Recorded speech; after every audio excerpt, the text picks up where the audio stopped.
सादगी। भोग भोगना मैंने शुरू तो किया, पर वो टिक न सका। घर के लिए साज सामान भी बसाया, पर मेरे मन में उसके प्रति कभी मोह उत्पन्न नहीं हो सका। इसलिए घर बसाने के साथ ही मैंने खर्च कम करना शुरू कर दिया। धोबी का खर्च भी ज्यादा मालूम हुआ। इसके अलावा धोबी निश्चित समय पर कपड़े नहीं लौटाता था, इसलिए 2-3 दर्जन कमीजों और उतने ही कॉलरों से भी मेरा काम नहीं चल पाता था। कॉलर में रोज बदलता था, कमीज रोज नहीं तो एक दिन के अंतर से बदलता था। इससे दोहरा खर्च होता था। मुझे ये व्यर्थ प्रतीत हुआ। अतएव मैंने धुलाई का सामान जुटाया, धुलाई कला पर पुस्तक पढ़ी और धोना सीखा। पत्नी को भी सिखाया। काम का कुछ बोझ तो बढ़ा, पर नया काम होने से उसे करने में आनंद आता था। पहली बार अपने हाथों धोए हुए कॉलर को तो मैं कभी भूल ही नहीं सकता। उसमें कलफ अधिक लग गया था और इस्त्री पूरी गर्म नहीं थी। तिस पर कॉलर के जल जाने के डर से इस्त्री को मैंने अच्छी तरह दबाया भी नहीं। इससे कॉलर में कड़ापन तो आ गया, पर उसमें से कलफ छड़ता रहता था। ऐसी हालत में मैं कोर्ट गया और वहां बैरिस्टरों के लिए मजाक का साधन बना। पर इस तरह का मजाक सह लेने की शक्ति उस समय भी मुझ में काफी थी। मैंने सफाई देते हुए कहा, अपने हाथों कॉलर धोने का ये मेरा पहला प्रयोग है। इस कारण इसमें से कलफ छड़ता है। मुझे इससे कोई अड़चन नहीं होती। तिस पर आप सब लोगों के लिए विनोद की इतनी सामग्री जुटा रहा हूं, सो घाटे में। एक मित्र ने पूछा, पर क्या धोबियों का अकाल पड़ गया है? यहां धोबी का खर्च मुझे तो असहाय मालूम होता है। कॉलर की कीमत के बराबर धुलाई हो जाती है और इतनी धुलाई देने के बाद भी धोबी की गुलामी करनी पड़ती है। इसकी अपेक्षा मैं अपने हाथ से इन्हें धोना ज्यादा पसंद करता हूं। जिस तरह मैं धोबी की गुलामी से छूटा, उस तरह नाई की गुलामी से भी छूटने का अवसर आ गया। हजामत तो विलायत जाने वाले सब कोई हाथ से बनाना सीख ही लेते हैं, पर कोई बाल छांटना भी सीखता होगा, इसका मुझे ख्याल नहीं। एक बार प्रिटोरिया में एक अंग्रेज हज्जाम की दुकान पर पहुंचा। उसने मेरी हजामत बनाने से साफ इनकार कर दिया और इनकार करते हुए जो तिरस्कार प्रकट किया सो अलग। मुझे दुख हुआ। मैं बाजार पहुंचा। मैंने बाल काटने की मशीन खरीदी और आईने के सामने खड़े होकर बाल काटे। बाल जैसे तैसे कट तो गए, पर पीछे के बाल काटने में बड़ी कठिनाई हुई। सीधे तो वो कट ही न पाए। कोर्ट में खूब कहे लगे, तुम्हारे बाल ऐसे क्यों हो गए हैं? सिर पर चूहे तो नहीं चढ़ गए थे? मैंने कहा, जी नहीं, मेरे काले सिर को गोरा हज्जाम कैसे छू सकता है? इसलिए कैसे भी क्यों न हो, अपने हाथ से कटे हुए बाल मुझे अधिक प्रिय है। इस उत्तर से मेरे मित्रों को आश्चर्य नहीं हुआ। असल में उस हज्जाम का कोई दोष न था। अगर वो काली चमड़ी वालों के बाल काटने लगता तो उसकी रोजी मारी जाती। हम भी अपने अछूतों के बाल ऊंची जाति के हिंदुओं के हज्जामों को कहां काटने देते हैं। दक्षिण अफ्रीका में मुझे इसका बदला एक नहीं बल्कि अनेकों बार मिला है, और चूंकि मैं ये मानता था कि यह हमारे दोष का परिणाम है, इसलिए मुझे इस बात से कभी गुस्सा नहीं आया। स्वावलंबन और सादगी के मेरे शौक ने आगे चलकर जो तीव्र स्वरूप धारण किया, उसका वर्णन यथास्थान होगा। इस चीज की जड़ तो मेरे अंदर शुरू से ही थी। उसके फलने फूलने के लिए केवल सिंचाई की आवश्यकता थी। वो सिंचाई अनायास ही मिल गई। बोअर युद्ध। सन 1897 से सन 1899 के बीच के अपने जीवन के दूसरे अनेक अनुभवों को छोड़कर अब मैं बोअर युद्ध पर आता हूं। जब ये युद्ध शुरू हुआ तब मेरी अपनी सहानुभूति केवल बोअरों की तरफ थी, पर मैं मानता था कि ऐसे मामलों में व्यक्तिगत विचारों के अनुसार काम करने का अधिकार मुझे अभी प्राप्त नहीं हुआ है। इस संबंध के मंथन चिंतन का सूक्ष्म निरीक्षण मैंने दक्षिण अफ्रीका के सत्याग्रह का इतिहास में किया है, इसलिए मैं यहां नहीं करना चाहता। जिज्ञासुओं को मेरी सलाह है कि वे उस इतिहास को पढ़ जाएं। यहां तो इतना ही कहना काफी होगा कि ब्रिटिश राज्य के प्रति मेरी वफादारी मुझे उस युद्ध में सम्मिलित होने के लिए जबरदस्ती घसीट ले गई। मैंने अनुभव किया कि जब मैं ब्रिटिश प्रजाजन के नाते अधिकार मांग रहा हूं, तो उसी नाते ब्रिटिश राज्य की रक्षा में हाथ बटाना भी मेरा धर्म है। उस समय मेरी ये राय थी कि हिंदुस्तान की संपूर्ण उन्नति ब्रिटिश साम्राज्य के अंदर रहकर हो सकती है।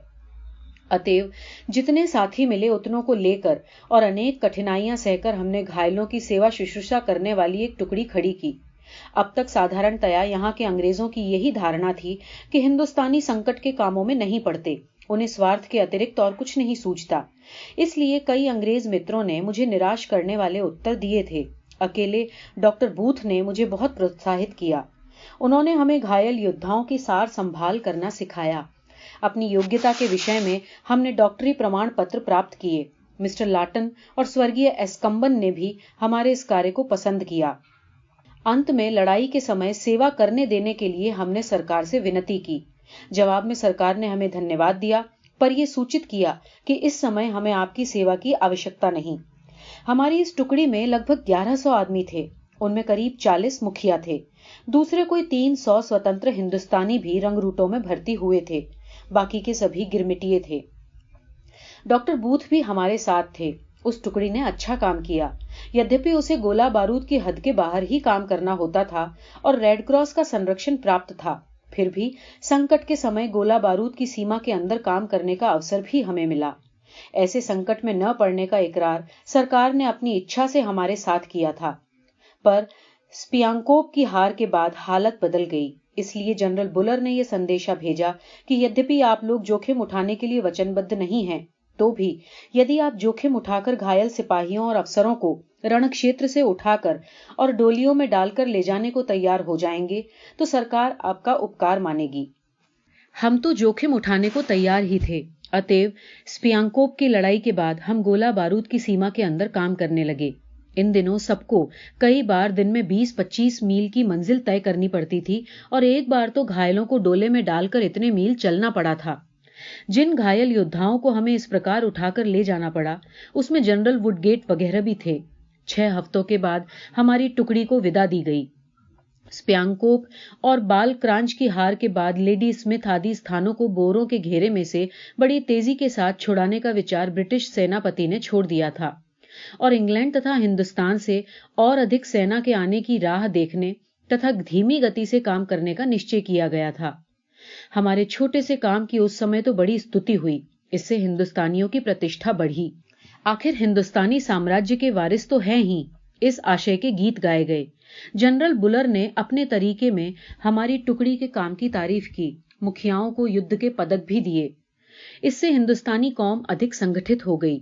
मैं गिरमिटिया हिंदुस्तानियों के बहुत अधिक संपर्क में आ सका। उनमें अधिक जागृति आई और हिंदू, मुसलमान, ईसाई, मद्रासी, गुजराती और सिंधी हिंदुस्तानी हैं, ये भावना अधिक दृढ़ हुई। सबने माना कि अब हिंदुस्तानियों के दुख दूर होने ही चाहिए। उस समय तो गोरों के व्यवहार में भी स्पष्ट परिवर्तन दिखाई दिया। लड़ाई में गोरों के साथ हमारा जो संपर्क हुआ वो मधुर था। हमें हजारों टॉमियों के साथ रहने का मौका मिला।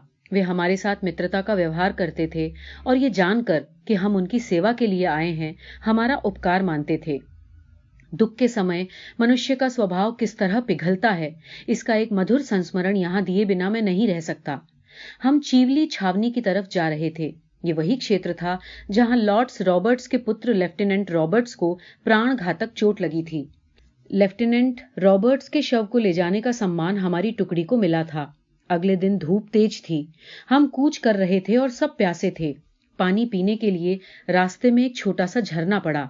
पहले पानी कौन पिए? मैंने सोचा कि पहले टॉमी पानी पी लें, बाद में हम पिएंगे। पर टॉमियों ने हमें देखकर तुरंत हमसे पानी पी लेने का आग्रह शुरू किया और इस तरह बड़ी देर तक हमारे बीच आप पहले हम पीछे का मीठा झगड़ा चलता रहा। सफाई आंदोलन और अकाल कोश। समाज के एक भी अंग का निरुपयोगी रहना मुझे हमेशा अखरा है। जनता के दोष छिपाकर उसका बचाव करना अथवा दोष दूर किए बिना अधिकार प्राप्त करना मुझे हमेशा अरुचिकर लगा है। इसलिए दक्षिण अफ्रीका में रहने वाले हिंदुस्तानियों पर लगाए जाने वाले एक आरोप का, जिसमें कुछ तथ्य था, इलाज करने का काम मैंने वहां के अपने निवास काल में ही सोच लिया था।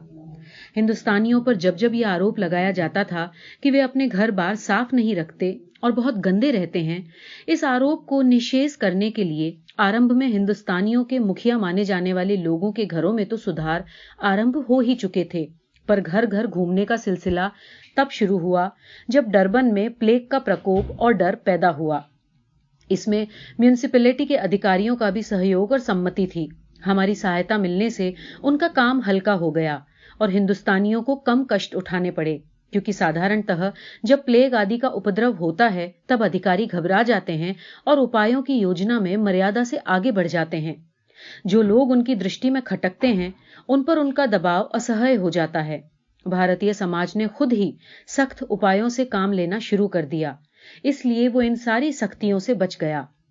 मुझे कुछ कड़वे अनुभव भी हुए। मैंने देखा कि स्थानीय सरकार से अधिकारों की मांग करने में जितनी सरलता से मैं अपने समाज की सहायता पा सकता था, उतनी सरलता से लोगों से उनके कर्तव्य का पालन कराने के काम में सहायता प्राप्त न कर सका। कुछ जगहों पर मेरा अपमान किया जाता, कुछ जगहों पर विनय पूर्वक उपेक्षा का परिचय दिया जाता। गंदगी साफ करने के लिए कष्ट उठाना उन्हें बहुत अखरता था। तब पैसा खर्च करने की तो बात ही क्या। लोगों से कुछ भी काम कराना हो तो धीरज रखना चाहिए। ये पाठ मैंने अच्छी तरह सीख लिया। सुधारक की गरज तो सुधारक की अपनी ही होती है। जिस समाज में वो सुधार करना चाहता है, उससे तो उसे विरोध, तिरस्कार और प्राणों के संकट की भी आशा रखनी चाहिए। सुधारक जिसे सुधार मानता है, समाज उसे बिगाड़ क्यों न माने, अथवा बिगाड़ न माने तो भी उसके प्रति उदासीन क्यों न रहे। इस आंदोलन का परिणाम ये हुआ कि भारतीय समाज में घर बार साफ रखने के महत्व को न्यून अधिक मात्रा में स्वीकार कर लिया गया। अधिकारियों की दृष्टि में मेरी साख बढ़ी। वे समझ गए कि मेरा धंधा केवल शिकायतें करना या अधिकार मांगने का नहीं है, बल्कि शिकायतें करने या अधिकार मांगने में मैं जितना तत्पर हूं, उतना ही उत्साह और दृढ़ता भीतरी सुधारों के लिए भी मुझ में है। पर अभी समाज की वृत्ति को दूसरी एक दिशा में विकसित करना बाकी था। इन उपनिवेशवासी भारतीयों को भारतवर्ष के प्रति अपना धर्म भी अवसर आने पर समझना और पालन करना था। भारतवर्ष तो कंगाल है। लोग धन कमाने के लिए परदेश जाते हैं। उनकी कमाई का कुछ हिस्सा भारतवर्ष को उनकी आपत्ति के समय में मिलना चाहिए। सन 1897 में यहां अकाल पड़ा था और सन 1899 में भी दूसरा भारी अकाल पड़ा। इन दोनों अकालों के समय दक्षिण अफ्रीका से अच्छी मदद आई थी। पहले अकाल के समय जितनी रकम इकट्ठी हो सकी, दूसरे अकाल के मौके पर उससे कहीं अधिक रकम इकट्ठा हुई। इस चंदे में हमने अंग्रेजों से भी मदद मांगी और उनकी ओर से भी अच्छा उत्तर मिला था। गिरमिटिया हिंदुस्तानियों ने भी अपने हिस्से की रकम जमा करवाई थी। इस प्रकार इन दो अकालों के समय जो प्रथा शुरू हुई वो अब तक कायम है। और हम देखते हैं कि जब भारतवर्ष में कोई सार्वजनिक संकट उपस्थित होता है, तब दक्षिण अफ्रीका की ओर से वहां बसने वाले भारतीय हमेशा अच्छी रकमें भेजते हैं। देश गमन। लड़ाई के काम से मुक्त होने के बाद अनुभव किया कि अब मेरा काम दक्षिण अफ्रीका में नहीं बल्कि हिंदुस्तान में है। मैंने देखा कि दक्षिण अफ्रीका में बैठा बैठा मैं कुछ सेवा तो अवश्य कर सकूंगा, पर वहां मेरा मुख्य धंधा धन कमाना ही हो जाएगा। देश का मित्र वर्ग भी देश लौट आने के लिए मुझसे बराबर आग्रह करता रहता था। मुझे भी लगा कि देश जाने से मेरा उपयोग अधिक हो सकेगा। नेटाल में मिस्टर खान और मनसुख लाल नाजर थे ही। मैंने साथियों के सामने मुक्त होने की इच्छा प्रकट की। बड़ी कठिनाई से एक शर्त के साथ वो स्वीकृत हुई। शर्त ये थी कि यदि 1 वर्ष के अंदर कौम को मेरी आवश्यकता मालूम हुई तो मुझे वापस दक्षिण अफ्रीका को पहुंचना होगा। मुझे ये शर्त कड़ी लगी, पर मैं प्रेम पाश में बंधा हुआ था। काचेरे तांतड़े मने हरजिए बांधी, जेम ताणे तेम तेमनी रे, मने लागी कटारी प्रेमनी। मीराबाई की ये उपमा थोड़े बहुत अंशों में मुझ पर घटित हो रही थी। पंच भी परमेश्वर ही हैं। मित्रों की बात को मैं ठुकरा नहीं सकता था। मैंने वचन दिया और उनकी अनुमति प्राप्त की। सन 1896 में जब मैं देश आया था, तब भी भेंटें मिली थी, पर इस बार की भेंटों से और सभाओं के दृश्यों से मैं अकुला उठा। भेंटों में सोने चांदी की चीजें तो थी ही, पर हीरे की चीजें भी थीं। साथ ही इन भेंटों में 50 गिन्नियों का एक हार कस्तूरबाई के लिए था, पर वो वस्तु भी मेरी सेवा के कारण ही मिली थी, इसलिए वो दूसरी भेंटों से अलग नहीं की जा सकती थी। जिस शाम को इनमें से मुख्य भेंटें मिली थी, वो रात मैंने पागल की तरह जाग कर बिताई। मैं अपने कमरे में चक्कर काटता रहा, पर ये उलझन किसी तरह सुलझती न थी। सैकड़ों की कीमत के उपहारों को छोड़ना मुझे कठिन मालूम होता था और रखना उससे भी अधिक। मैं इस निर्णय पर पहुंचा कि मुझे ये चीजें नहीं रखनी चाहिए। पारसी रुस्तम जी को यदि इन गहनों का ट्रस्टी नियुक्त करके उनके नाम लिखे जाने वाले पत्र का मसविदा मैंने तैयार किया और सवेरे स्त्री पुत्र आदि से सलाह करके अपना बोझ हल्का करने का निश्चय किया। मैं ये जानता था कि धर्म पत्नी को समझाना कठिन होगा, बच्चों को समझाने में जरा भी कठिनाई नहीं होगी, इसका मुझे विश्वास था। अतः उन्हें इस मामले में वकील बनाने का मैंने निश्चय किया। लड़के तो तुरंत समझ गए। उन्होंने कहा कि हमें इन गहनों की आवश्यकता नहीं है, हमें ये सब लौटा देना चाहिए, और जीवन में कभी हमें इन वस्तुओं की आवश्यकता हुई तो क्या हम स्वयं खरीद न सकेंगे। मैं खुश हुआ। मैंने पूछा, तो तुम अपनी मां को समझाओगे ना? जरूर जरूर, ये काम आप हमारा समझिए। उसे कौन से गहने पहनने हैं, वो तो हमारे ही लिए रखना चाहती है और हमें उसकी जरूरत नहीं, फिर वो क्यों हट करेगी। पर काम जितना सोचा था उससे अधिक कठिन सिद्ध हुआ। भले आपको जरूरत ना हो, आपके लड़कों को भी ना हो, बच्चों को तो जिस रास्ते लगा दो उसी रास्ते वो लग जाते हैं। भले मुझे भी न पहनने दें, पर मेरी बहुओं का क्या होगा? उनके तो ये चीजें काम आएंगी ना। और कौन जानता है कि कल क्या हो। इतने प्रेम से दी गई चीजें वापस नहीं की जा सकती। पत्नी की वाग्धरा चली और उसके साथ अश्रुधारा मिल गई, लेकिन बच्चे दृढ़ रहे और मुझे तो डिगना था ही नहीं। मैंने धीरे से कहा, बच्चों का ब्याह तो होने दो, हमें कौन सा उन्हें बचपन में ब्याहना है। बड़े होने पर तो स्वयं वही करेंगे वो जो वो चाहेंगे, और हमें कहाँ गहनों की शौकीन बहुएं खोजनी है। इतने पर भी कुछ कराना ही पड़ा तो मैं कहाँ चला जाऊंगा। हाँ हाँ, जानती हूं आपको, मेरे गहने भी तो आप ही ने ले लिए थे ना। जिन्होंने मुझे सुख से न पहनने दिए वो मेरी बहुओं के लिए क्या लाएंगे। और लड़कों को भी आप अभी से बैरागी बना रहे हैं। ये गहने वापस नहीं दिए जा सकते, और मेरे हार पर आपका क्या अधिकार है? मैंने पूछा, पर यह हार तुम्हारी सेवा के बदले में मिला है या मेरी सेवा के बदले में? कुछ भी हो, आपकी सेवा मेरी भी सेवा हुई। मुझसे आपने रात दिन जो मजदूरी करवाई वो क्या सेवा में शुमार न होगा? मुझे रुला कर भी आपने हर किसी को घर में ठहराया और उसकी चाकरी करवाई, उसे क्या कहेंगे? ये सारे बाण नुकीले थे, इनमें से कुछ चुभते थे, पर गहने तो मुझे वापस करने ही थे। बहुत सी बातों में मैं जैसे तैसे कस्तूरबा की सहमति प्राप्त कर सका। सन 1896 और 1901 में मिली हुई भेंटें मैंने लौटा दी। उनका ट्रस्ट बना और सार्वजनिक काम के लिए उनका उपयोग मेरी अथवा ट्रस्टियों की इच्छा अनुसार न किया जाए, इस शर्त के साथ वो बैंक में रख दी गईं। इन गहनों को बेचने के निमित्त से मैं कई बार पैसे इकट्ठे कर सका हूं। आज भी आपत्ति कोष के रूप में ये धन मौजूद है और उसमें वृद्धि होती रहती है। अपने इस कार्य पर मुझे कभी पश्चाताप नहीं हुआ। दिन बीतने पर कस्तूरबा को भी इसके औचित्य की प्रतीति हो गई। इससे हम बहुत से लालचों से बच गए हैं। मेरा ये मत बना कि सार्वजनिक सेवक के लिए निजी भेंटें नहीं हो सकती। देश में कांग्रेस प्रथम बार। हिंदुस्तान पहुंचने पर थोड़ा समय मैंने घूमने फिरने में बिताया। ये सन 1901 का जमाना था। उस साल की कांग्रेस कलकत्ते में होने वाली थी। दिनशा एदलजी वाच्छा उसके अध्यक्ष थे। मुझे कांग्रेस में तो जाना ही था। कांग्रेस का ये मेरा पहला अनुभव था। हम कलकत्ते पहुंचे। अध्यक्ष आदि नेताओं को नागरिक धूमधाम से ले गए। मैंने किसी स्वयं सेवक से पूछा, मुझे कहाँ जाना चाहिए? वो मुझे रिपन कॉलेज ले गया। वहां बहुत से प्रतिनिधि ठहराए गए थे। मेरे सौभाग्य से मैं जिस विभाग में था उसी में लोकमान्य तिलक भी रुके हुए थे। मुझे याद पड़ता है कि वो एक दिन बाद पहुंचे थे। जहां लोकमान्य हो वहां छोटा सा दरबार तो लग ही जाता था। मैंने अनेक स्वयं सेवकों से दोस्ती की। उनसे दक्षिण अफ्रीका की कुछ बातें की जिससे वो जरा शर्मिंदा हुए। मैंने उन्हें सेवा का मर्म समझाने का प्रयत्न किया। वे कुछ समझे, पर सेवा की अभिरुचि कुकर मुत्ते की तरह बात की बात में तो उत्पन्न नहीं होती। उसके लिए इच्छा चाहिए और बाद में अभ्यास। इन भोले और भले स्वयं सेवकों में इच्छा तो बहुत थी, पर तालीम और अभ्यास वो कहां से पाते? कांग्रेस साल में 3 दिन के लिए इकट्ठा होकर फिर सो जाती थी। साल में 3 दिन की तालीम से कितना सीखा जा सकता था? जैसे स्वयं सेवक थे वैसे ही प्रतिनिधि। उन्हें भी इतने ही दिनों की तालीम मिलती थी। वे अपने हाथ से कोई काम नहीं करते थे। सब बातों में उनके हुक्म छूटते थे। स्वयं सेवक ये लाओ, स्वयं सेवक वो लाओ, बस यही चला करता था। अखा भगत के अदकेरा अंग अतिरिक्त अंग का भी ठीक ठीक अनुभव हुआ। छुआछूत को मानने वाले वहां बहुत थे। द्रविड़ी रसोई बिल्कुल अलग थी। उन प्रतिनिधियों को तो दृष्टि दोष भी लगता था। उनके लिए कॉलेज के अहाते में चटाइयों द्वारा रसोई घर बनाया गया था। उसमें धुआं इतना रहता था कि आदमी का दम घुट जाए। खाना पीना सब उसके अंदर। रसोई घर क्या था? तिजोरी थी जो कहीं से भी खुली न थी।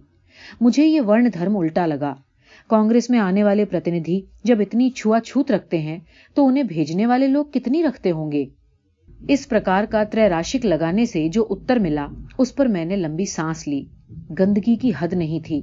चारों तरफ पानी ही पानी फैल रहा था। पाखाने कम थे। उनकी दुर्गंध मुझे आज भी हैरान करती है। मैंने एक स्वयं सेवक को ये सब दिखलाया। उसने साफ इनकार करते हुए कहा कि ये तो भंगी का काम है। मैंने झाड़ू मांगा। वो मेरा मुंह ताकता रहा। मैंने झाड़ू खोज निकाला और पाखाना साफ किया। पर यह तो मेरी अपनी सुविधा के लिए था। भीड़ इतनी ज्यादा थी और पाखाने इतने कम कि हर बार उपयोग के बाद उनकी सफाई होना जरूरी थी। ये मेरे अकेले की शक्ति के बाहर की बात थी। कांग्रेस के अधिवेशन को 1-2 दिन की देर थी। मैंने निश्चय किया कि कांग्रेस के कार्यालय में मेरी सेवा स्वीकार की जाए तो सेवा करूं और अनुभव लूं। श्री भूपेंद्र नाथ बसु और श्री घोषाल मंत्री थे। मैं भूपेंद्र नाथ के पास पहुंचा और सेवा की मांग की। उन्होंने मेरी ओर देखकर कहा, मेरे पास तो कोई काम नहीं, पर शायद मिस्टर घोषाल आपको कुछ काम दे सकेंगे। आप उनके पास जाइए। मैं घोषाल बाबू के पास गया। उन्होंने मुझे ध्यान से देखा और जरा हंसकर पूछा, मेरे पास तो क्लर्क का काम है, करेंगे आप? मैंने उत्तर दिया, अवश्य करूंगा। मेरी शक्ति से बाहर न हो ऐसा हर काम करने के लिए मैं प्रस्तुत हूं। नौजवान, यही सच्ची भावना है। और बगल में खड़े स्वयं सेवकों की ओर देखकर बोले, सुनते हो ये युवक क्या कह रहा है? फिर मेरी ओर मुड़कर बोले, तो देखिए, ये तो है पत्रों का ढेर और ये मेरे सामने कुर्सी, इस पर आप बैठिए। आप देखते हैं कि मेरे पास सैकड़ों आदमी आते रहते हैं। मैं उनसे मिलूं या इन बेकार पत्र लिखने वालों को उनके पत्रों का जवाब लिखूं? मेरे पास ऐसा कोई क्लर्क नहीं जिनसे ये काम ले सकूं। इन सब पत्रों में से बहुत में काम की एक भी बात नहीं होगी, पर आप सबको देख जाइए। जिसकी पहुंच भेजना उचित समझें उसकी पहुंच भेज दीजिए। जिसके जवाब के बारे में मुझसे पूछना जरूरी हो, मुझसे पूछ लीजिए। मैं तो इस विश्वास से मुग्ध हो गया। श्री घोषाल मुझे पहचानते न थे। नाम धाम जानने का काम तो उन्होंने बाद में किया। पत्रों का ढेर साफ करने का काम मुझे बहुत आसान लगा। अपने सामने रखे हुए ढेर को मैंने तुरंत निपटा दिया। घोषाल बाबू खुश हुए। उनका स्वभाव बातूनी था। मैं देखता था कि बातों में वे अपना बहुत सा समय देते थे। मेरा इतिहास जानने के बाद तो मुझे क्लर्क का काम सौंपने के लिए वो कुछ लज्जित हुए, पर मैंने उन्हें निश्चिंत किया। कहां आप और कहां मैं? आप कांग्रेस के पुराने सेवक हैं, मेरे गुरुजन। मैं एक अनुभवहीन नवयुवक हूं। ये काम सौंप कर आपने मुझ पर उपकार किया है, क्योंकि मुझे कांग्रेस में काम करना है। उसके कामकाज को समझने का आपने मुझे अलभ्य अवसर दिया है। घोषाल बाबू बोले, असल में यही सच्ची वृत्ति है, पर आज के नवयुवक इसे नहीं मानते। वैसे मैं तो कांग्रेस को उसके जन्म से जानता हूं। उसे जन्म देने में मिस्टर ह्यूम के साथ मेरा भी हिस्सा था। हमारे बीच अच्छी मित्रता हो गई। दोपहर के भोजन में उन्होंने मुझे अपने साथ रखा। घोषाल बाबू के बटन भी बैरा लगाता था। ये देखकर बैरे का काम मैंने ही ले लिया। मुझे वो पसंद था। बड़ों के प्रति मेरे मन में बहुत आदर था। कुछ ही दिनों में मुझे कांग्रेस की व्यवस्था का ज्ञान हो गया। कई नेताओं से भेंट हुई। गोखले, सुरेंद्रनाथ आदि योद्धा आते जाते थे। मैं उनकी रीति नीति देख सका। वहां समय की जो बर्बादी होती थी उसे मैंने अनुभव किया। अंग्रेजी भाषा का प्राबल्य भी देखा। इससे उस समय मुझे दुख भी हुआ। मैंने देखा कि एक आदमी से हो सकने वाले काम में अनेक आदमी लग जाते हैं, और ये भी देखा कि कितने ही महत्वपूर्ण काम कोई नहीं करता। मेरा मन इस सारी स्थिति की टीका किया करता, पर चित्त उदार था, इसलिए वो मान लेता था कि जो हो रहा है उसमें अधिक सुधार संभव न होगा। फलतः मन में किसी के प्रति अरुचि पैदा न होती थी। कांग्रेस का अधिवेशन शुरू हुआ। पंडाल का भव्य दृश्य, स्वयं सेवकों की कतारें, मंच पर नेताओं की उपस्थिति इत्यादि देखकर मैं घबरा गया। इस सभा में मेरा पता कहां लगेगा, ये सोचकर मैं अकुला उठा। सभापति का भाषण तो एक पुस्तक ही थी। स्थिति ऐसी नहीं थी कि वो पूरा पढ़ा जा सके, अतः उसके कुछ अंश ही पढ़े गए। बाद में विषय निर्वाचित समिति के सदस्य चुने गए। उसमें गोखले मुझे ले गए थे। सर फिरोज शाह ने मेरा प्रस्ताव लेने की स्वीकृति तो दे दी थी, पर उसे कांग्रेस के विषय निर्वाचित समिति में कौन प्रस्तुत करेगा और कब करेगा, ये सोचता हुआ मैं समिति में बैठा रहा। हर एक प्रस्ताव पर लंबे लंबे भाषण होते थे, सब अंग्रेजी में। हर एक के साथ प्रसिद्ध व्यक्तियों के नाम जुड़े थे। इस नक्कार खाने में मेरी तूती की आवाज कौन सुनेगा? ज्यों-ज्यों रात बीतती जाती थी, त्यों-त्यों मेरा दिल धड़कता जाता था। मुझे याद आता है कि अंत में पेश होने वाले प्रस्ताव आजकल के विमानों की गति से चल रहे थे। सब कोई भागने की तैयारी में था। रात के 11 बज गए थे। मुझे बोलने की हिम्मत न थी। मैं गोखले से मिल चुका था और उन्होंने मेरा प्रस्ताव देख लिया था। उनकी कुर्सी के पास जाकर मैंने धीरे से कहा, मेरे लिए कुछ कीजिएगा। उन्होंने कहा, आपके प्रस्ताव को मैं भूला नहीं हूं। यहाँ की उतावली आप देख रहे हैं, पर मैं इस प्रस्ताव को भूलने नहीं दूंगा। सर फिरोज शाह बोले, कहिए, सब काम निबट गया ना? गोखले बोल उठे, दक्षिण अफ्रीका का प्रस्ताव तो बाकी ही है। मिस्टर गांधी कब से बैठे राह देख रहे हैं। सर फिरोज शाह ने पूछा, आप उस प्रस्ताव को देख चुके हैं? हाँ। आपको वो पसंद आया? जी, काफी अच्छा है। ठीक है, गांधी पढ़ो। मैंने कांपते हुए अपना प्रस्ताव पढ़ के सुनाया। गोखले ने उसका समर्थन किया। सब बोल उठे, सर्वसम्मति से पास। वाच्छा बोले, गांधी तुम 5 मिनट लेना। इस दृश्य से मुझे प्रसन्नता न हुई। किसी ने भी मेरे प्रस्ताव को समझने का कष्ट नहीं उठाया। सब जल्दी में थे। गोखले ने प्रस्ताव देख लिया था, इसलिए दूसरों को देखने सुनने की आवश्यकता प्रतीत न हुई।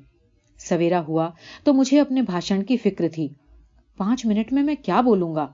मैंने तैयारी तो अच्छी कर ली थी, पर उपयुक्त शब्द सूझते न थे। लिखित भाषण न पढ़ने का मेरा निश्चय था, पर ऐसा प्रतीत हुआ कि दक्षिण अफ्रीका में भाषण करने की जो प्रवीणता मुझ में आई थी, उसे मैं यहां खो बैठा था। मेरे प्रस्ताव का समय आने पर सर दिनशा ने मेरा नाम पुकारा। मैं खड़ा हुआ। मेरा सर चकराने लगा। जैसे तैसे मैंने प्रस्ताव पढ़ा। किसी कवि ने अपनी कविता छपवाकर सब प्रतिनिधियों में बांटी थी। उसमें परदेश जाने की और समुद्र यात्रा की स्तुति थी। वो मैंने पढ़कर सुनाई और दक्षिण अफ्रीका के दुखों की थोड़ी चर्चा की। इतने में सर दिनशा की घंटी बजी। मुझे विश्वास था कि मैंने अभी 5 मिनट पूरे नहीं किए हैं। मुझे पता न था कि ये घंटी मुझे चेताने के लिए 2 मिनट पहले बजा दी गई थी। मैंने बहुतों को आधा आधा पौन पौन घंटे बोलते देखा था और घंटी नहीं बजी। मुझे दुख तो हुआ। घंटी बजते ही मैं बैठ गया। पर उक्त काव्य में सर फिरोज शाह को उत्तर मिल गया। ऐसा मेरी अल्प बुद्धि ने उस समय मान लिया। प्रस्ताव पास होने के बारे में तो पूछना ही क्या था। उन दिनों दर्शक और प्रतिनिधि भेद क्वचित ही किया जाता था। प्रस्तावों का विरोध करने का तो कोई प्रश्न ही नहीं था। सब हाथ उठाते ही थे। सारे प्रस्ताव लगभग सर्वसम्मति से ही प्राप्त होते थे। मेरा भी इसी तरह हुआ। इसीलिए मुझे प्रस्ताव का महत्व नहीं जान पड़ा। फिर भी कांग्रेस में मेरा प्रस्ताव पास हुआ, ये बात ही मेरे आनंद के लिए पर्याप्त थी। जिस पर कांग्रेस की मुहर लग गई, उस पर सारे भारत की मुहर है, ये ज्ञान किसके लिए पर्याप्त न होगा। लॉर्ड कर्जन का दरबार। कांग्रेस अधिवेशन समाप्त हुआ, पर मुझे तो दक्षिण अफ्रीका के काम के लिए कलकत्ते में रहकर चैम्बर ऑफ कॉमर्स इत्यादि मंडलों से मिलना था। इसलिए मैं कलकत्ते में 1 महीना ठहरा। इस बार मैंने होटल में ठहरने के बदले परिचय प्राप्त करके इंडिया क्लब में ठहरने की व्यवस्था की। इस क्लब में अग्रगण्य भारतीय उतरा करते थे। इससे मेरे मन में ये लोभ था कि उनसे मेलजोल बढ़ाकर मैं उनकी दक्षिण अफ्रीका के काम के लिए दिलचस्पी पैदा कर सकूंगा। इस क्लब में गोखले हमेशा तो नहीं, पर कभी कभी बिलियर्ड खेलने आया करते थे। जैसे ही उन्हें पता चला कि मैं कलकत्ते में ठहरने वाला हूं, उन्होंने मुझे अपने साथ रहने के लिए निमंत्रित किया। मैंने उनका निमंत्रण साभार स्वीकार तो किया, पर मुझे अपने आप वहां जाना ठीक नहीं लगा। 1-2 दिन बाट जोहता रहा। इतने में गोखले खुद आकर मुझे अपने साथ ले गए। मेरा संकोच देखकर उन्होंने कहा, गांधी तुम्हें इस देश में रहना है, अतएव ऐसी शर्म से काम नहीं चलेगा। जितने अधिक लोगों के साथ मेलजोल बढ़ा सको तुम्हें बढ़ाना चाहिए। मुझे तुमसे कांग्रेस का काम लेना है। गोखले के स्थान पर जाने से पहले इंडिया क्लब का एक अनुभव यहां देता हूं। उन्हीं दिनों लॉर्ड कर्जन का दरबार हुआ। उसमें जाने वाले कोई राजा महाराजा इस क्लब में ठहरे हुए थे। क्लब में तो मैं उनको हमेशा सुंदर बंगाली धोती कुर्ता और चादर की पोशाक में देखता था। आज उन्होंने पतलून, चोगा, खानसामों की सी पगड़ी और चमकीले बूट पहने थे। ये देखकर मुझे दुख हुआ और मैंने इस परिवर्तन का कारण पूछा। जवाब मिला, हमारा दुख हम ही जानते हैं। अपनी संपत्ति और अपनी उपाधियों को सुरक्षित रखने के लिए हमें जो अपमान सहने पड़ते हैं, उन्हें आप कैसे जान सकते हैं? पर ये खानसामे जैसी पगड़ी और ये बूट किस लिए? हम में और खानसामों में आपने क्या फर्क देखा? वे हमारे खानसामा हैं तो हम लॉर्ड कर्जन के खानसामा हैं। यदि मैं दरबार में अनुपस्थित रहूं तो मुझे उसका दंड भुगतना पड़ेगा। अपनी साधारण पोशाक पहनकर जाऊं तो वो अपराध माना जाएगा, और वहां जाकर भी क्या मुझे लॉर्ड कर्जन से बात करने का अवसर मिलेगा? कदापि नहीं। मुझे इस स्पष्ट वक्ता भाई पर दया आई। ऐसे ही प्रसंग वाला एक और दरबार मुझे याद आ रहा है। जब काशी के हिंदू विश्वविद्यालय की नींव लॉर्ड हॉर्डिंग के हाथों रखी गई, तब उनका दरबार हुआ था। उसमें राजा महाराजा तो आए ही थे, साथ ही भारत भूषण मालवीय जी ने मुझसे भी उसमें उपस्थित रहने का विशेष आग्रह किया था। मैं वहां गया था। केवल स्त्रियों को ही शोभा देने वाली राजा महाराजाओं की पोशाकें देखकर मुझे दुख हुआ। रेशमी पाजामे, रेशमी अंगरखे और गले में हीरे मोती की मालाएं, हाथ पर बाजूबंद और पगड़ी पर हीरे मोती की झालरें, इन सब के साथ कमर में सोने की मूठ वाली तलवार लटक रही थी। किसी ने बताया कि ये चीजें उनके राज्य अधिकार की नहीं हैं, बल्कि उनकी गुलामी की निशानियां थीं। मैं मानता था कि ऐसी नामर्दी सूचक आभूषण वे स्वेच्छा से पहनते होंगे, पर मुझे पता चला कि ऐसे सम्मेलनों में अपने सब मूल्यवान आभूषण पहनकर जाना राजाओं के लिए अनिवार्य था। मुझे ये भी मालूम हुआ कि कईयों को ऐसे आभूषण पहनने से घृणा थी और ऐसे दरबार के अवसरों को छोड़कर अन्य किसी अवसर पर वे इन गहनों को पहनते भी नहीं थे। इस बात में कितनी सच्चाई थी सो मैं नहीं जानता।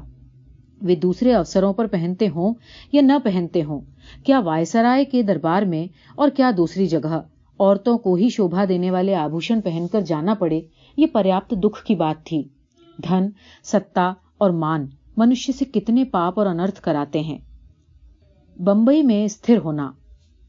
गोखले की बड़ी इच्छा थी कि मैं बंबई में बस जाऊं, वहां बैरिस्टर का धंधा करूं और उनके साथ सार्वजनिक सेवा में हाथ बटाऊं।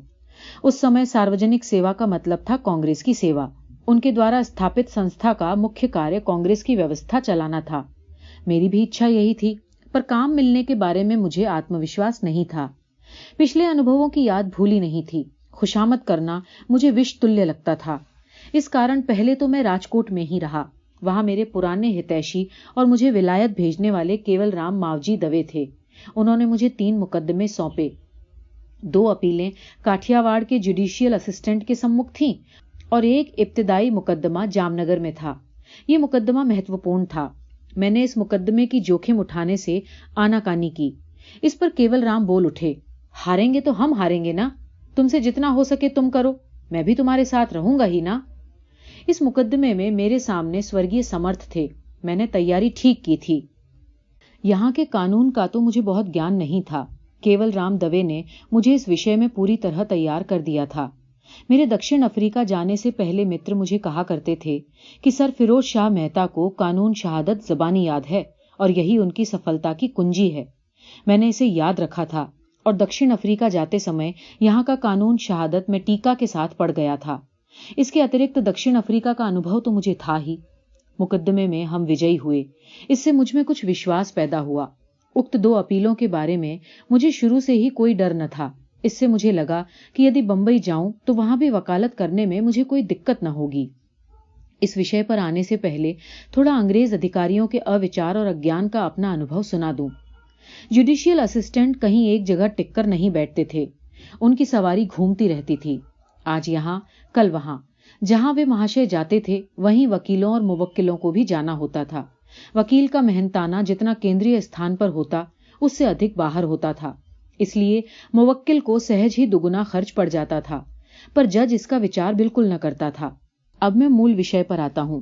ऊपर बताए अनुसार सफलता मिलने के बाद भी मैं कुछ समय के लिए राजकोट में ही रहने की बात सोच रहा था। इतने में एक दिन केवल राम मेरे पास आए और बोले, गांधी, तुमको यहां नहीं रहने दिया जाएगा, तुम्हें तो बंबई ही जाना होगा। लेकिन वहां मुझे पूछेगा कौन? क्या मेरा खर्च आप चलाएंगे?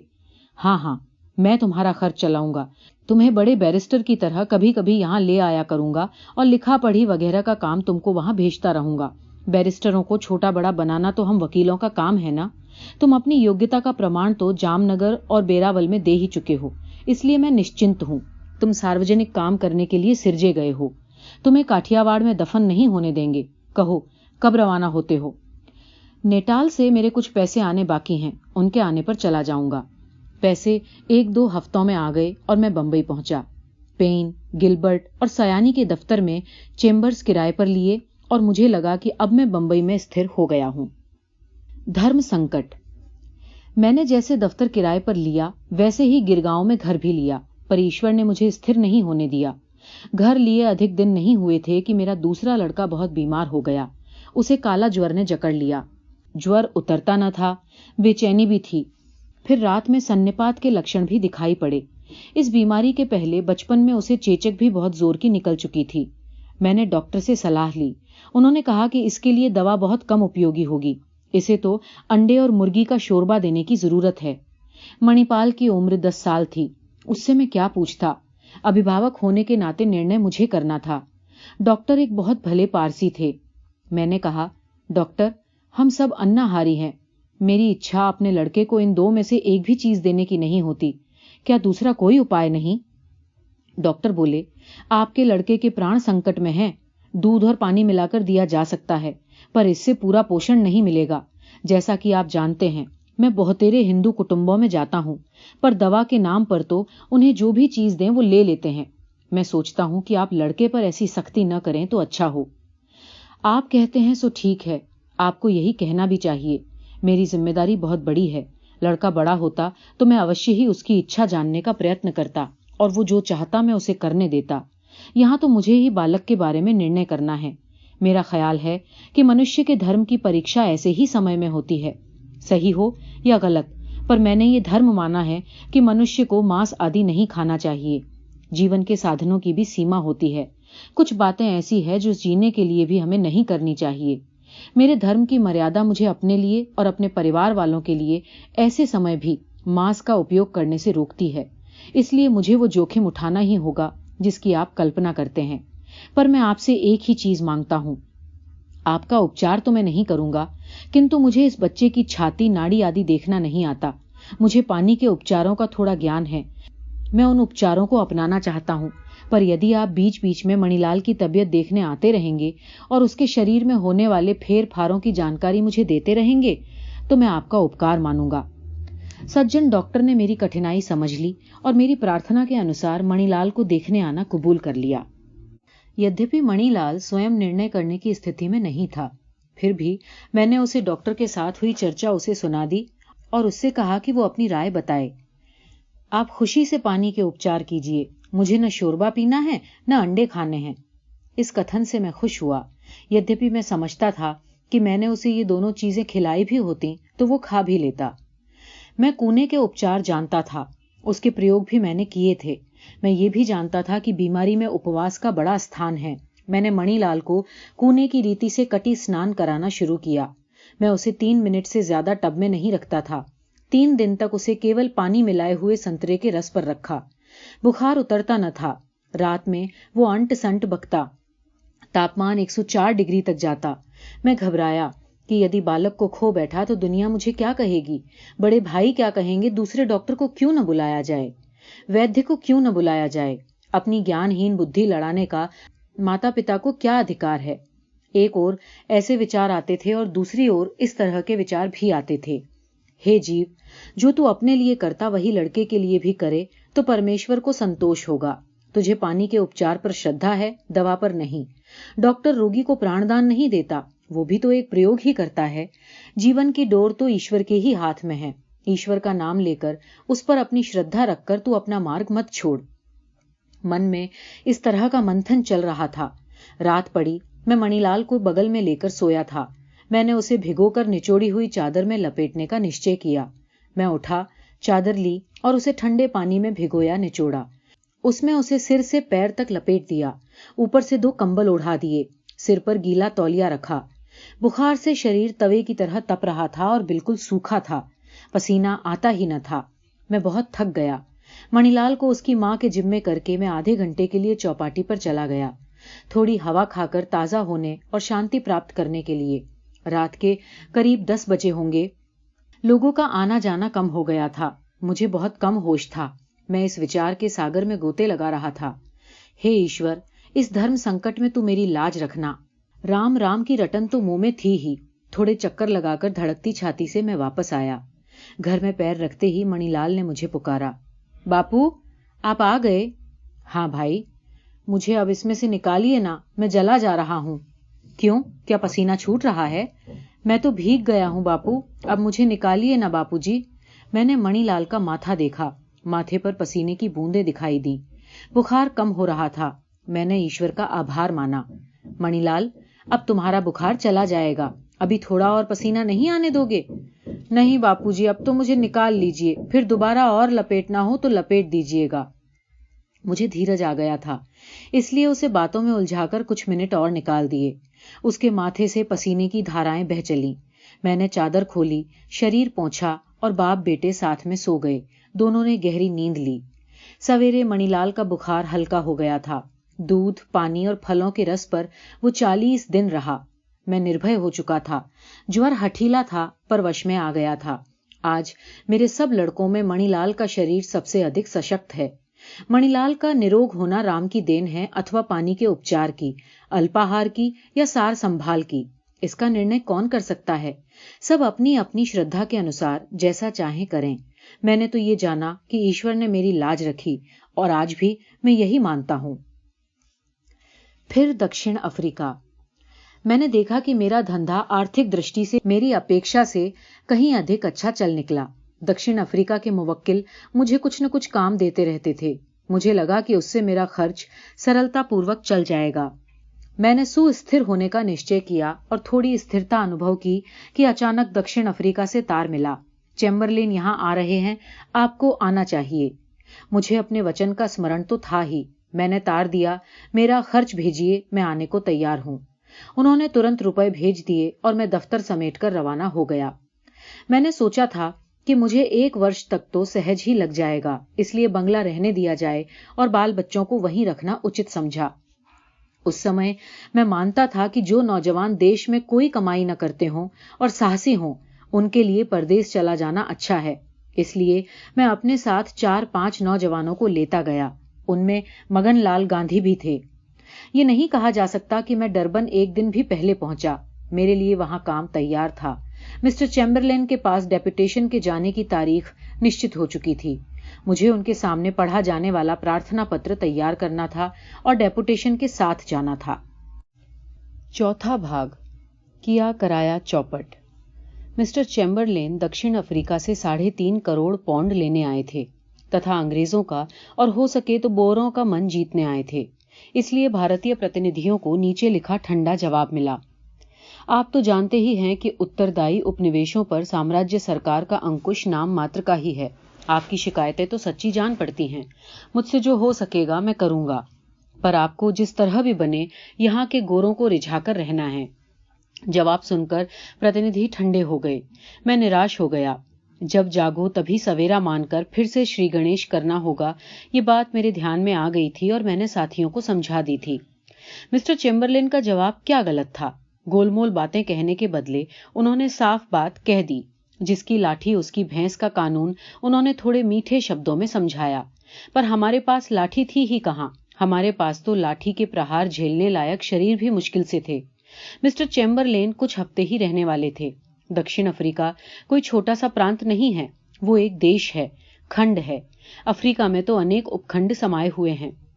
यदि कन्याकुमारी से श्रीनगर 1900 मील है तो डरबन से केप टाउन 1100 मील से कम नहीं। इस खंड में मिस्टर चैम्बरलेन को तूफानी दौरा करना था। वे ट्रांसवाल के लिए रवाना हुए। मुझे वहां के भारतीयों का केस तैयार करके उनके सामने पेश करना था। प्रिटोरिया किस तरह पहुंचा जाए, वहां मैं समय पर पहुंच सकूं, इसके लिए अनुमति प्राप्त करने का काम हमारे लोगों से हो सकने जैसा नहीं था। युद्ध के बाद ट्रांसवाल उजाड़ जैसा हो गया था। वहां न खाने को अन्न था, न पहनने ओढ़ने को कपड़े। खाली और बंद पड़ी हुई दुकानों को माल से भरना और खुलवाना था। ये धीरे धीरे ही हो सकता था। जैसे जैसे माल इकट्ठा होता जाए वैसे वैसे ही घर बार छोड़कर भागे हुए लोगों को वापस आने दिया जा सकता था। इस प्रकार प्रत्येक ट्रांसवाल वासी को परवाना लेना पड़ता था। गोरों को तो परवाना मांगते ही मिल जाता था। मुसीबत हिंदुस्तानियों की थी। हबशियों से संबंध रखने वाला एक अलग विभाग पहले से था। ऐसी दशा में एशिया वासियों के लिए भी एक विभाग क्यों न हो? दलील ठीक मानी गई। ये नया विभाग मेरे दक्षिण अफ्रीका पहुंचने से पहले खुल चुका था और धीरे धीरे अपना जाल बिछा रहा था। हिंदुस्तानियों को इस विभाग में अर्जी देनी पड़ती थी। फिर बहुत दिनों बाद उसका उत्तर मिलता था। ट्रांसवाल जाने की इच्छा रखने वाले लोग ज्यादा थे, अतएव उनके लिए दलाल खड़े हो गए। इन दलालों और अधिकारियों के बीच गरीब हिंदुस्तानियों के हजारों रुपए लुट गए। मुझसे कहा गया कि बिना वसीले के परवाना मिलता ही नहीं और कई बार तो वसीले या जरिए के होते हुए भी प्रति व्यक्ति 100-100 पौंड तक खर्च हो जाते हैं। इसमें मेरा ठिकाना कहाँ लगता? मैं अपने पुराने मित्र डरबन के पुलिस सुपरिटेंडेंट के पास पहुंचा और उनसे कहा, आप मेरा परिचय परवाना देने वाले अधिकारी से करवा दीजिए और मुझे परवाना दिला दीजिए। आप ये तो जानते हैं कि मैं ट्रांसवाल में रहा हूं। वे तुरंत सिर पर टोप रखकर मेरे साथ आए और मुझे परवाना दिला दिया। मेरी ट्रेन छूटने में मुश्किल से 1 घंटा बाकी था। मैंने सामान वगैरह रखा था। सुपरिटेंडेंट अलेक्जेंडर का आभार मानकर मैं प्रिटोरिया के लिए रवाना हो गया। मुझे कठिनाइयों का ठीक ठीक अंदाजा हो गया था। मैं प्रिटोरिया पहुंचा, प्रार्थना पत्र तैयार किया। डरबन में प्रतिनिधियों के नाम किसी से पूछे गए सो मुझे याद नहीं। लेकिन यहाँ नया विभाग काम कर रहा था, इसलिए प्रतिनिधियों के नाम पहले से पूछ लिए गए थे। इसका हेतु अलग रखना था, ऐसा प्रेटोरिया के हिंदुस्तानियों को पता चल गया था। इसी अरसे में श्री मदनजीत ने इंडियन ओपिनियन अखबार निकालने का विचार किया। उन्होंने मेरी सलाह और सहायता मांगी। छापाखाना तो वे चला ही रहे थे, अखबार निकालने के विचार से मैं सहमत हुआ। सन 1904 में इस अखबार का जन्म हुआ। मनसुख लाल नाजर इसके संपादक बने, पर संपादन का सच्चा बोझ मुझ पर पड़ा। मेरे भाग्य में प्रायः हमेशा दूर से ही अखबार की व्यवस्था संभालने का योग रहा है। मनसुख लाल नाजर संपादक का काम न कर सकें, ऐसी कोई बात नहीं थी। उन्होंने देश के कई अखबारों के लिए लेख लिखे थे, पर दक्षिण अफ्रीका के अटपटे प्रश्नों पर मेरे रहते उन्होंने स्वतंत्र लेख लिखने की हिम्मत नहीं की। उन्होंने मेरी विवेक शक्ति पर अत्यधिक विश्वास किया, अतएव जिन जिन विषयों पर कुछ लिखना जरूरी होता उन पर लिखकर भेजने का बोझ वो मुझ पर डाल देते। ये अखबार साप्ताहिक था, जैसा कि आज भी है। आरंभ में तो वो गुजराती, हिंदी, तमिल और अंग्रेजी में निकलता था, पर मैंने देखा कि तमिल और हिंदी विभाग नाम मात्र के थे। मुझे लगा कि उनके द्वारा समाज की कोई सेवा नहीं होती। उन विभागों को रखने में मुझे असत्य का आभास हुआ, अतएव उन्हें बंद करके मैंने शांति प्राप्त की। मैंने ये कल्पना नहीं की थी कि इस अखबार में मुझे कुछ अपने पैसे लगाने पड़ेंगे, लेकिन कुछ ही समय बाद मैंने देखा कि अगर मैं पैसे ना दूं तो अखबार चल ही नहीं सकता। मैं अखबार का संपादक नहीं था, फिर भी हिंदुस्तानी और गोरे दोनों ये जानने लग गए थे कि उसके लेखों के लिए जिम्मेदार मैं था। अखबार न निकलता तो भी कोई हानि न होती, पर निकलने के बाद उसके बंद होने से हिंदुस्तानियों की बदनामी होगी और समाज को जो हानि पहुंचेगी, ऐसा मुझे प्रतीत हुआ। मैं उसमें पैसे उंडेलता गया और कहा जा सकता है कि ऐसा समय भी आया जब मेरी पूरी बचत उस पर खर्च हो जाती थी। मुझे उस समय की याद है जब मुझे हर महीने 75 पौंड भेजने पड़ते थे। किंतु इतने वर्षों के बाद मुझे लगता है कि इस अखबार ने हिंदुस्तानी समाज की अच्छी सेवा की है। इससे धन कमाने का विचार तो शुरू से ही किसी का नहीं था। जब तक वो मेरे अधीन था, उसमें किए गए परिवर्तन मेरे जीवन में हुए परिवर्तनों के द्योतक थे। जिस तरह आज यंग इंडिया और नवजीवन मेरे जीवन के कुछ अंशों के निचोड़ का रूप है, उसी तरह इंडियन ओपिनियन था। उसमें मैं प्रति सप्ताह अपनी आत्मा उंडेलता था और जिसे मैं सत्याग्रह के रूप से पहचानता था, उसे समझाने का प्रयत्न करता था। जेल के समयों को छोड़कर 10 वर्षों के अर्थात सन 1914 तक के इंडियन ओपिनियन का शायद ही कोई ऐसा अंक होगा जिसमें मैंने कुछ न लिखा हो। इनमें मैंने एक भी ऐसा शब्द बिना विचारे या बिना तोले लिखा हो, या किसी को केवल खुश करने के लिए लिखा हो अथवा जानबूझकर अतिशयोक्ति की हो, ऐसा मुझे याद नहीं पड़ता। मेरे लिए ये अखबार संयम की तालीम सिद्ध हुआ। मित्रों के लिए वो मेरे विचारों को जानने का माध्यम बन गया। आलोचकों को उसमें से आलोचना के लिए बहुत कम सामग्री मिल पाती थी। मैं जानता हूं कि उसके लेख आलोचकों को अपनी कलम पर अंकुश रखने के लिए बाध्य करते थे। इस अखबार के बिना सत्याग्रह की लड़ाई चल नहीं सकती थी। पाठक समाज इस अखबार को अपना समझकर इसमें से लड़ाई का और दक्षिण अफ्रीका के हिंदुस्तानियों की दशा का सही हाल जानता था। फीनिक्स की स्थापना। सबसे पहले तो मैंने वेस्ट से बात की। इंडियन ओपिनियन को एक खेत पर ले जाना चाहिए, जहां सब अपने खान पान के लिए आवश्यक खर्च समान रूप से लें। सब अपने अपने हिस्से की खेती करें और बाकी के समय में इंडियन ओपिनियन का काम करें। वेस्ट ने सुझाव को स्वीकार किया। हर एक के भोजन आदि का खर्च कम से कम 3 पौंड हो, ऐसा हिसाब बिठाया। इसमें गोरे काले का भेद नहीं रखा गया था, लेकिन प्रेस में तो लगभग 10 कार्यकर्ता थे। एक सवाल ये था कि सबके लिए जंगल में बसना अनुकूल होगा या नहीं, और दूसरा सवाल ये कि सब खाने पहनने की आवश्यक सामग्री बराबरी से लेने के लिए तैयार होंगे या नहीं। हम दोनों ने तो ये निश्चय किया कि जो इस योजना में सम्मिलित न हो सके वे अपने वेतन लें, और आदर्श ये रहे कि धीरे धीरे सब संस्था में रहने वाले बन जाएं। इस दृष्टि से मैंने कार्यकर्ताओं से बातचीत शुरू की। मदनजीत के गले तो ये बात उतरी ही नहीं। उन्हें डर लगा कि जिस चीज में उन्होंने अपनी आत्मा उंडेल दी थी, वो मेरी मूर्खता से 1 महीने के अंदर मिट्टी में मिल जाएगी। इंडियन ओपिनियन नहीं चलेगा और प्रेस भी नहीं चलेगा। काम करने वाले भाग जाएंगे। मेरे भतीजे छगनलाल गांधी इस प्रेस में काम करते थे। मैंने वेस्ट के साथ उनसे भी बात की।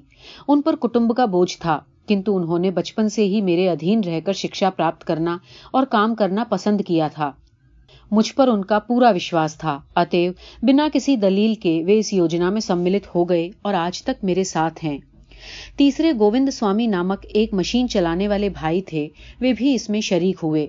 दूसरे यद्यपि संस्थावासी नहीं बने तो भी उन्होंने ये स्वीकार किया कि मैं जहां भी प्रेस ले जाऊंगा वे वहां आएंगे।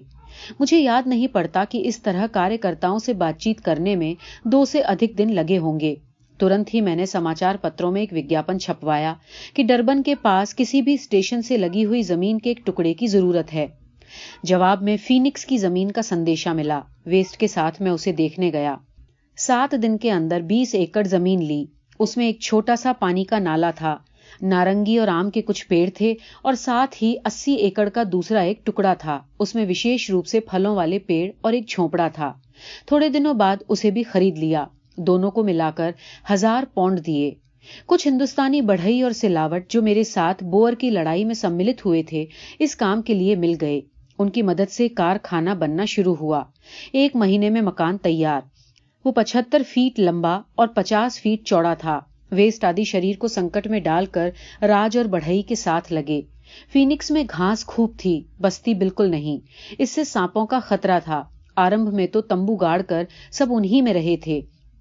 मुख्य घर के तैयार होने पर 1 हफ्ते के अंदर अधिकांश सामान बैलगाड़ियों की मदद से फीनिक्स लाया गया। डरबन और फीनिक्स के बीच 13 मील का फासला था। फीनिक्स स्टेशन से 2.5 मील दूर था। सिर्फ 1 ही हफ्ता इंडियन ओपिनियन को मर्क्यूरी प्रेस में छपाना पड़ा। मेरे साथ जितने भी सगे संबंधी आदि आए थे और व्यापार धंधे में लग गए थे, उन्हें अपने मत का बनाने और फीनिक्स में भर्ती करने का प्रयत्न मैंने शुरू किया। ये तो सब धन संग्रह करने का हौसला लेकर दक्षिण अफ्रीका आए थे। इन्हें समझाने का काम कठिन था, पर कुछ लोग समझे। उन सब में आज मैं मगनलाल गांधी का नाम अलग से लेता हूं, क्योंकि दूसरे जो समझे थे वे तो कम ज्यादा समय फीनिक्स में रहने के बाद फिर से द्रव्य संचय में व्यस्त हो गए। मगनलाल गांधी अपना धंधा समेटकर जब से मेरे साथ रहने आए, तब से बराबर मेरे साथ रहे। अपने बुद्धि बल से, त्याग शक्ति से और अनन्य भक्ति से वे मेरे आंतरिक प्रयोगों के आरंभ के साथियों में आज मुख्य पद के अधिकारी हैं और स्वयं शिक्षित कारीगर के नाते मेरे विचार में वे उनके बीच अद्वितीय स्थान रखते हैं। इस प्रकार सन 1904 में फीनिक्स की स्थापना हुई और अनेक विडंबनाओं के बीच भी फीनिक्स संस्था तथा इंडियन ओपिनियन दोनों अब तक टिके हुए हैं। जाको राखे साइयां। अब जल्दी ही हिंदुस्तान जाने की अथवा वहां जाकर स्थिर होने की आशा मैंने छोड़ दी थी। मैं तो पत्नी को 1 साल का आश्वासन देकर वापस दक्षिण अफ्रीका आया था। साल तो बीत गया, पर मेरे वापस लौटने की संभावना दूर चली गई। अतएव मैंने बच्चों को बुला लेने का निश्चय किया। बच्चे आ गए। घर में परिवर्तन और बाल शिक्षा। डरबन में मैंने जो घर बसाया था उसमें परिवर्तन तो किए ही थे, खर्च अधिक रखा था, फिर भी झुकाव सादगी की ओर ही था। किंतु जोहानिसबर्ग में सर्वोदय के विचारों ने अधिक परिवर्तन करवाए। बैरिस्टर के घर में जितनी सादगी रखी जा सकती थी उतनी तो रखनी शुरू कर ही दी। फिर भी कुछ साज सामान के बिना काम चलाना मुश्किल था। सच्ची सादगी तो मन की बढ़ी। हर एक काम अपने हाथों से करने का शौक बढ़ा और बालकों को भी उसमें शरीक करके कुशल बनाना शुरू किया। बाजार की रोटी खरीदने के बदले कूने की सुझाई हुई बिना खमीर की रोटी हाथ से बनानी शुरू की। इसमें मिल का आटा काम नहीं देता था। साथ ही मेरा यह ख्याल था कि मिल में पिसे आटे का उपयोग करने की अपेक्षा हाथ से पिसे आटे का उपयोग करने में सादगी, आरोग्य और पैसा तीनों की अधिक रक्षा होती है। अतएव 9 पौंड खर्च करके हाथ से चलाने की एक चक्की खरीद ली। उसका पाट वजनदार था। 2 आदमी उसे सरलता से चला सकते थे। अकेले को तकलीफ होती थी। इस चक्की को चलाने में पोलाक, मैं और बालक मुख्य भाग लेते थे। कभी कभी कस्तूरबाई भी आ जाती थी। यद्यपि उस समय वो रसोई बनाने में लगी रहती थी। मिसेस पोलाक के आने पर वे भी इसमें सम्मिलित हो गईं। बालकों के लिए ये कसरत बहुत अच्छी सिद्ध हुई। उनसे मैंने चक्की चलाने का या दूसरा कोई भी काम जबरदस्ती नहीं करवाया। वे सहज ही खेल समझकर चक्की चलाने आते थे और थकने पर छोड़ देने की उन्हें स्वतंत्रता थी। घर साफ रखने के लिए एक नौकर था। वो घर के आदमी की तरह रहता था और उसके काम में भी बालक पूरा हाथ बटाते थे। पाखाना साफ करने के लिए तो म्युनिसिपैलिटी का नौकर आता था, पर पाखाने के कमरे को साफ करने और बैठक आदि धोने का काम नौकर को नहीं सौंपा जाता था। उससे वैसी आशा भी नहीं रखी जाती थी। ये काम हम स्वयं करते थे और इससे भी बालकों को तालीम मिलती थी। परिणाम ये हुआ कि शुरू से ही मेरे एक भी लड़के को पाखाना साफ करने की घिन न रही और आरोग्य के साधारण नियम भी वे स्वाभाविक रूप से सीख गए। जोहानिसबर्ग में कोई बीमार तो शायद ही कभी पड़ता था, पर बीमारी का प्रसंग आने पर सेवा के काम में बालक अवश्य रहते थे और इस काम को वे खुशी से करते थे। मैं ये तो नहीं कहूंगा कि बालकों के अक्षर ज्ञान के प्रति मैं लापरवाह रहा, पर यह ठीक है कि मैंने उसकी कुर्बानी करने में संकोच नहीं किया और इसी कमी के लिए मेरे लड़कों को मेरे विरुद्ध शिकायत करने का कारण रह गया है। उन्होंने कभी कभी अपना असंतोष प्रकट भी किया है। मैं मानता हूं कि इसमें किसी हद तक मुझे अपना दोष स्वीकार करना चाहिए। उन्हें अक्षर ज्ञान कराने की मेरी इच्छा बहुत थी, मैं प्रयत्न भी करता था, किंतु इस काम में हमेशा कोई विघ्न आ जाता था। उनके लिए घर पर दूसरी शिक्षा की सुविधा नहीं की गई थी, इसलिए मैं उन्हें अपने साथ पैदल दफ्तर तक ले जाता। दफ्तर 2.5 मील दूर था। इसमें सुबह शाम मिलाकर कम से कम 5 मील की कसरत उन्हें और मुझे हो जाती थी। रास्ता चलते हुए मैं उन्हें कुछ न कुछ सिखाने का प्रयत्न करता, पर यह तभी होता जब मेरे साथ दूसरा और कोई चलने वाला न होता। दफ्तर में वे मुवक्किलों और मुहर्रिरों के संपर्क में आते थे। कुछ पढ़ने को देता तो वे पढ़ते थे, इधर उधर घूम फिर लेते और बाजार से मामूली सामान खरीदना हो तो खरीद लाते थे। सबसे बड़े हरिलाल को छोड़कर बाकी सब बालकों की परवरिश इसी प्रकार हुई। हरिलाल देश में ही रह गया था। यदि मैं उन्हें अक्षर ज्ञान कराने के लिए 1 घंटा भी नियमित रूप से बचा सका होता तो मैं मानता कि उन्हें अक्षर ज्ञान हो गया है। मैंने ऐसा आग्रह नहीं रखा। इसका दुख मुझे और उन्हें दोनों को रह गया है। सबसे बड़े लड़के ने अपना संताप कई बार मेरे सामने और सार्वजनिक रूप में भी प्रकट किया। दूसरों ने हृदय की उदारता दिखाकर इस दोष को अनिवार्य समझकर दरगुजर कर दिया है। इस कमी के लिए मुझे पश्चाताप नहीं है, अथवा है तो इतना ही कि मैं आदर्श पिता न बन सका। किंतु मेरी ये राय है कि उनके अक्षर ज्ञान की कुर्बानी भी मैंने अज्ञान से ही क्यों न हो, फिर भी सद्भाव पूर्वक मानी हुई सेवा के लिए ही की है। मैं ये कह सकता हूं कि उनके चरित्र निर्माण के लिए जितना कुछ आवश्यक रूप से करना चाहिए था वो करने में मैंने कहीं भी त्रुटि नहीं रखी और मैं मानता हूं कि हर माता पिता का यह अनिवार्य कर्तव्य है। मेरा ये दृढ़ विश्वास है कि अपने इस परिश्रम के बाद भी मेरे बालकों के चरित्र में जहां त्रुटि पाई जाती है वहां वो पति पत्नी के नाते हमारी त्रुटियों का ही प्रतिबिंब है। इन बालकों की अंग्रेजी शिक्षा के विषय में मेरे और पोलाक के बीच कितनी ही बार गर्मा गर्म बहस हुई है। मैंने शुरू से ये माना है कि जो हिंदुस्तानी माता पिता अपने बालकों को बचपन से ही अंग्रेजी बोलने वाले बना देते हैं वे उनके और देश के साथ द्रोह करते हैं। मैंने ये भी माना है कि इससे बालक अपने देश की धार्मिक और सामाजिक विरासत से वंचित रहता है।